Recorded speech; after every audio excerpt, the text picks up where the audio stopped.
अध्याय 2 श्लोक 7 कार्पण्य दोषोपहत स्वभावः पृच्छामि त्वा धर्म सम्मुचेता यच्छ्रेयः स्यानिश्चितं ब्रूहि तन्मे शिष्यस्तेह शाधि मा त्वा प्रपन्नम। 7 भावार्थ अब मैं अपनी कृपण दुर्बलता के कारण अपना कर्तव्य भूल गया हूं और सारा धैर्य खो चुका हूं। ऐसी अवस्था में मैं आपसे पूछ रहा हूं कि जो मेरे लिए श्रेयस्कर हो उसे निश्चित रूप से बताएं। अब मैं आपका शिष्य हूं और शरणागत हूं, कृपया मुझे उपदेश दें। तात्पर्य ये प्राकृतिक नियम है कि भौतिक कार्यकलाप की प्रणाली ही हर एक के लिए चिंता का कारण है। पग पग पर उलझन मिलती है, अतः प्रामाणिक गुरु के पास जाना आवश्यक है, जो जीवन के उद्देश्य को पूरा करने के लिए समुचित पथ निर्देश दे सके। समग्र वैदिक ग्रंथ हमें यह उपदेश देते हैं कि जीवन की अनचाही उलझनों से मुक्त होने के लिए प्रामाणिक गुरु के पास जाना चाहिए। ये उलझनें उस दावाग्नि के समान हैं जो किसी के द्वारा लगाए बिना भभक उठती हैं। इसी प्रकार विश्व की स्थिति ऐसी है कि बिना चाहे जीवन की उलझनें स्वतः उत्पन्न हो जाती हैं। कोई नहीं चाहता कि आग लगे, किंतु फिर भी वो लगती है और हम अत्यधिक व्याकुल हो उठते हैं। अतः वैदिक वांग में उपदेश देता है कि जीवन की उलझनों को समझने तथा समाधान करने के लिए हमें परंपरागत गुरु के पास जाना चाहिए। जिस व्यक्ति का प्रामाणिक गुरु होता है वो सब कुछ जानता है।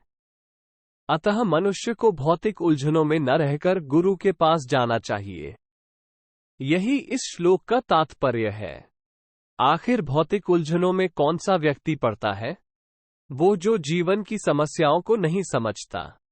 बृहदारण्यक उपनिषद में 3.8.10 व्याकुल व्यग्र मनुष्य का वर्णन इस प्रकार हुआ है।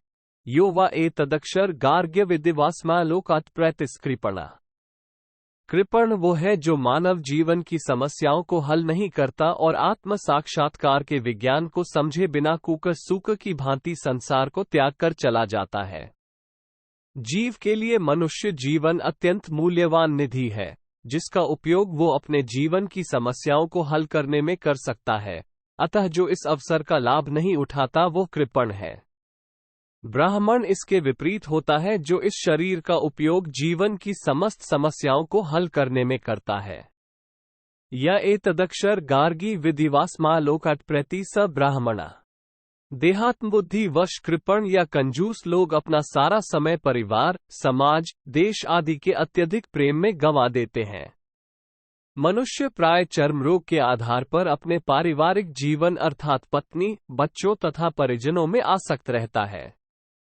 कृपण ये सोचता है कि वो अपने परिवार को मृत्यु से बचा सकता है, अथवा वो ये सोचता है कि उसका परिवार या समाज उसे मृत्यु से बचा सकता है। ऐसी पारिवारिक आसक्ति निम्न पशुओं में भी पाई जाती है, क्योंकि वे भी बच्चों की देखभाल करते हैं। बुद्धिमान होने के कारण अर्जुन समझ गया कि पारिवारिक सदस्यों के प्रति उसका अनुराग तथा मृत्यु से उनकी रक्षा करने की उसकी इच्छा ही उसकी उलझनों का कारण है। यद्यपि वो समझ रहा था कि युद्ध करने का कर्तव्य उसकी प्रतीक्षा कर रहा था, किंतु कृपण दुर्बलता, कार्पण्य दोष के कारण वो अपना कर्तव्य नहीं निभा रहा था। अतः वो परम गुरु भगवान कृष्ण से कोई निश्चित हल निकालने का अनुरोध कर रहा है। वो कृष्ण का शिष्यत्व ग्रहण करता है। वो मित्रतापूर्ण बातें बंद करना चाहता है।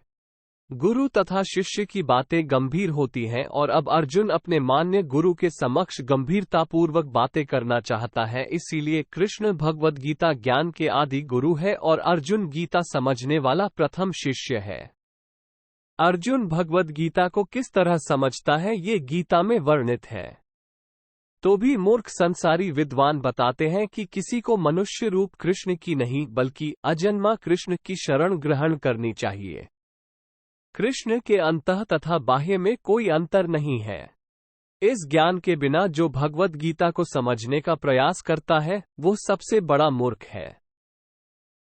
हमारे चैनल को सब्सक्राइब करना बिल्कुल न भूलें। आपको वीडियो पसंद आई है तो कृपया करके इसे लाइक करें और इसको शेयर भी करें। धन्यवाद। मिलते हैं अगली नई वीडियो में। जय हिंद।